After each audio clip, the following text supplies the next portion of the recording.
It's hard for me to look at. Have you talked to him about millions of dollars? This is my life. It's worth dying. It's worth killing over. Like P. Diddy offered 50 a job as a songwriter, but he wasn't exactly thrilled to find out his new employee was packing. Puffy was the first person to call me back to work. I was in his office, like I just heard an altercation outside, and he came in and I pulled my pistol out. They put it on the desk and they were like, oh, it's... Diddy has been accused of blowing up Kid Cudi's car. Diddy has been accused of punching or slapping Drake. And we also know the man has some extreme anger issues.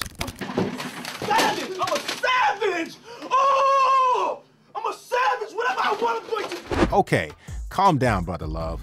And we also know what happens when you tell Diddy no. I am the fucking hardest hustler in the world! This is Savage Part 2! Don't tell me about shit! It's 2022 and I'm still a savage! Whatever I want, I get! Whatever I want, I fucking get! But despite all of this, there are some rappers that still don't give a fuck about Diddy. One of them is the man who actually put a gun on the table the first time he met Diddy. P. Diddy offered 50 a job as a songwriter, but he wasn't exactly thrilled to find out his new employee was packing. Puffy was the first person to call me back to work. I was in his office, like I just heard an altercation outside, and he came in and I pulled my pistol out. They put it on the desk and they were like, oh, it's... 50 Cent's relationship with Diddy is a very long and complicated one. 50 and Diddy's relationship began as a bromance between the owner of one of the biggest labels of the 90s and a desperate unsigned artist who was paranoid and battling with PTSD. 50 Cent and Diddy met just after 50 had fully recovered from being shot 9 times. 50 Cent was very paranoid at this time, so he was always packing. Diddy wanted to sign 50 to Bad Boy Records. However, during this period, 50 had a lot of unfinished business in the streets. He was that guy who was ready to shoot anyone. And after seeing how 50 was moving, Diddy decided he didn't want any of that heat. Puffy was the first person to call me back to work. I was in his office, like I just heard an altercation outside, and he came in and I pulled my pistol out. They put it on the desk and they were like, oh, it's really real. I had developed the paranoia. As soon as something don't feel right, I'm shooting whoever because I'm not getting shot again. Puff was a little like, yo, I don't need this. This will end up being one of the biggest mistakes at Bad Boy Records, as 50 will go on to sign with Eminem and be one of the biggest rappers in the 2000s. After 50 became very successful and had his own label, he had gone from being a rapper that almost signed with Diddy's label to becoming one of his biggest rivals.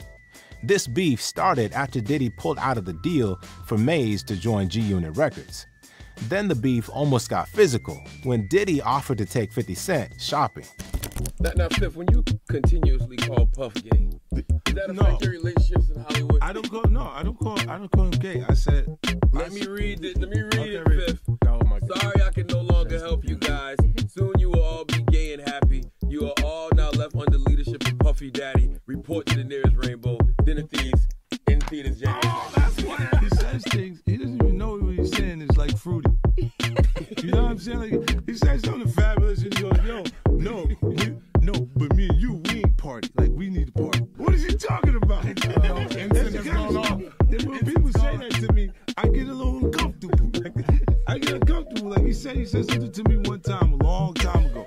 At Chris Lighty's wedding, he told me to take me shopping. I looked at him like, what you just say? Let me move, man, before I do something. You gonna make me mess up the wedding. Oh, that's a nice gesture. Let me get out and know that you take me. That's what a guy says to a girl. This really pissed 50 off, because with all that we know now, Diddy offering to take you shopping doesn't exactly mean you were just going to buy clothes. And 50 Cent wasn't done just yet. He mocked Diddy again when he was on the Drink Champs podcast. Now, Fifth, when you continuously call Puff gay, does that affect your relationships in Hollywood? I don't call him gay. I said, let me read it, Fifth. Oh my God. Sorry I can no longer help you guys. Soon you will all be gay and happy. You are all now left under leadership of Puffy Daddy. Report to the nearest rainbow. Dinner thieves in theaters January. Oh, that's why he says things. He doesn't even know what he's saying is like fruity. You know what I'm saying? Like, he says something fabulous and he goes, yo, no, No, but me and you, we ain't party. Like, we need to party. What is he talking about? That's the kind of stuff that when people say that to me, I get a little uncomfortable. I get uncomfortable. Like he said something to me one time, a long time ago. At Chris Lighty's wedding, he told me he'd take me shopping. I looked at him like, what'd you just say?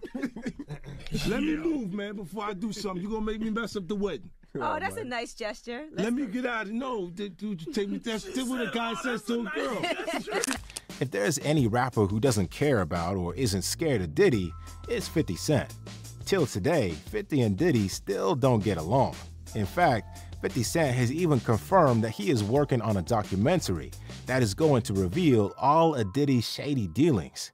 If there's any updates about Brother Love's shenanigans, you will most likely see it on 50's social media page before you even see it on TMZ. And just like 50 Cent, another rapper who wasn't scared to go at Diddy is Jadakiss. Jada and the Lox were signed to Diddy's Bad Boy Records, but ended up doing only one album on the label. The Lox were not happy with the direction that Bad Boy was taking their music.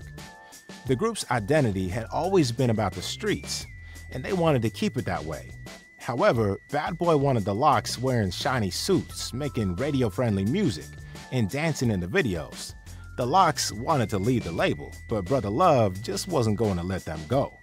So, the Lox took their controversial issues public, and they exposed the whole story when they did an interview with Angie Martinez on Hot 97. The Lox stated that their Bad Boy contract was like slavery. What got you to that point in the first place? Slavery, Ange. I don't know what better way to put it to you. Like, it's like if you was coming to this job every day, right? And you putting in your hours, you know, you did what you did to make yourself the voice in New York. And I'm in the cut somewhere taking half of your money for what you do, like. That's the label? Taking half of your money? No, that's not the label. That's public. Jada stated that Diddy held their group for over 10 years and that they had used over 7 lawyers while negotiating with Diddy. Their relationship got so bad that it became hard for him to even look at Diddy. Jada became very emotional during this interview, and at some point, he stated that their issue with Diddy is worth dying for and perhaps even worth killing over.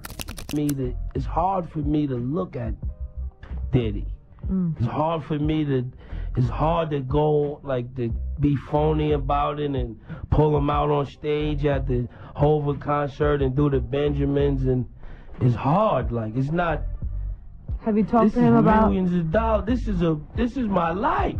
It's worth dying. It's worth killing over. Like, serious. That's what people don't understand. Don't say, Jada, you bugging. Or it's worth really killing. Like, sit down, think about it, pull it all on the table. It's really worth doing it over. Like, some things ain't worth it. That's one of the things. At some point, Brother Love actually calls the radio station. Jada then lets it rip at Diddy on air and actually calls him a coward. Just yesterday, your lawyer told us that. I see you at the show backstage. You said find out what it was. But don't sit here and portray like Puff took nothing from y'all. What is it? What is it? What do you call it? If it's 10 years, what do you call it? And don't say we can come to your office or do none of that, because we can't do none of that. We can't handle it no other way but with lawyers, and you know that, so don't get on the radio and act like a tough guy or none of that. Wait, you know how we can settle it? You acting tough. I'm in my office, so why don't we stop talking on the radio? No, you want people to stop talking because you just don't want to know the truth, dog. We made one record with you, Money, Power, Respect. It's 10 years later, and you still got half of our publishing. Now, there's no way you can make it justifiable that you deserve half of our publishing. You ain't saying nothing to my face. We just at the concert. You ain't saying nothing. What are we gonna do? Saying it to your face? Get sued? What do you want us to do? We can't touch. We can't be violent or none of that. We can't even have. You saying all this, dog? 2 years ago, Levels in Miami. Let's real recognize real. Y'all know where the office is at. There's a big sign on it. I'm gonna be here. The whole National Guard's downstairs too. Cut it out, man. We can't talk in this. I'm a grown ass man, man. You're a coward. And I don't take nothing. You're a thief, You're a coward. Don't say you're a thief. Okay. You're a thief. Come to the office, man. Jada was one of those that really wasn't scared of Diddy. But if you think this beef was bad, then let me take y'all back to the 90s, back to the golden age of hip-hop. The next name in this video wasn't even a rapper, but in the 90s, many people saw him as the boogeyman of the rap game.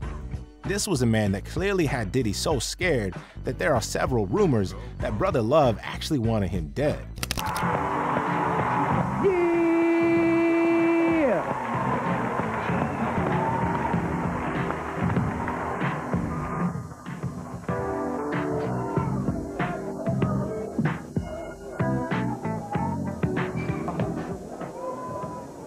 First of all, I'd like to thank God. Second of all, I'd like to thank my whole entire Death Row family on both sides, you know what I'm saying? I'd like to tell Tupac to keep his guards up. We ride with him.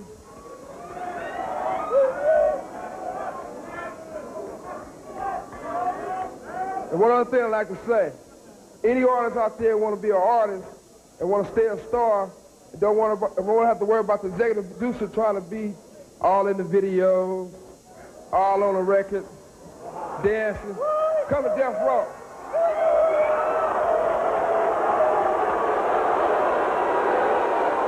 That little speech on stage set the whole hip-hop community on fire.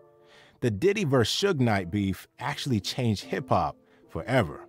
It was one of the major factors that escalated the East Coast-West Coast beef because these two men truly despised each other.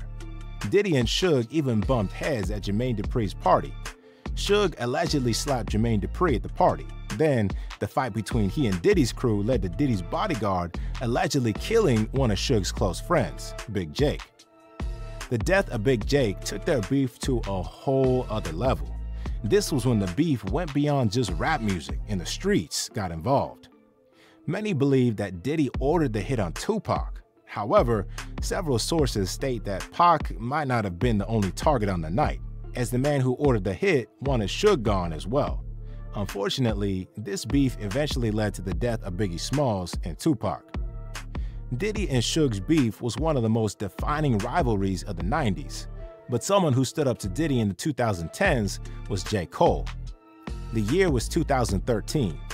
Diddy and Jay-Z were hosting an MTV VMAs after party.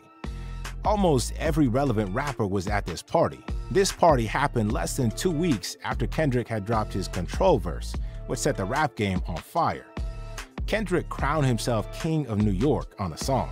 However, although Diddy was not mentioned on this song, he didn't like the fact that K-Dot called himself the king of his city. According to Punch, who is the president of TDE, a few hours into the party, a drunk Diddy confronted Kendrick about his King of New York line. That was one thing. I think that verse even led to the fight with Puff and Cole. Yeah? For sure. How? In what way? So it was after the MTV Awards that same night. Mm-hmm. The conversation became quite heated, and Brother Love tried to pour Ciroc on Kendrick's head. And this is where J. Cole stepped in. Cole stood up to Diddy, and this became a full-blown altercation. It's unclear what exactly J. Cole said, because they did try to cover up the fact that the fight happened. However, several sources state that Cole might have said something disrespectful about Cassie, who was Diddy's girlfriend at the time. J. Cole allegedly also said something that suggested that Diddy was responsible for the death of not only Tupac, but also Biggie. This argument then escalated into a fight after Diddy slapped J. Cole. And according to several sources, Cole was getting the better of Diddy and giving him a proper whooping before Jay-Z stepped in to separate both parties. After about 90 seconds, security was able to separate both parties, and J. Cole was escorted out the premises. Both parties initially denied that this fight happened, but Cole eventually confirmed that the fight did happen on his song Let Go My Hand. And Diddy eventually admitted that the scuffle did happen during his Breakfast Club interview. Those things that happened in the past, they all 100% true, okay? And I have no other comment about them, but they're true, and I'm putting that behind me, okay? Hashtag Diddy. Another rapper who really doesn't give a about Diddy is 50 Cent's mentor, Eminem. Back in 2018, when Eminem and MGK were beefing, many people were surprised when M mentioned Diddy on his diss track, Kill Shot. Eminem rapped, "I will not fail, I'm with the dark still, But this idiot's boss pops pills and tells him he's got skills. But Kells, the day you put out a hit's the day Diddy admits that he put the hit out that Pac got killed. Eminem then ends the song with, "I'm just playing, Diddy, you know I love you." And although he said he was just playing, everyone knew he wasn't, because it takes a lot of guts to accuse someone of the murder of such an iconic figure. M is one of the few people who have actually called out Diddy and accused him of putting a hit on Tupac. Diddy responded by simply saying he would handle Eminem, although it's now over 5 years later and nothing has happened.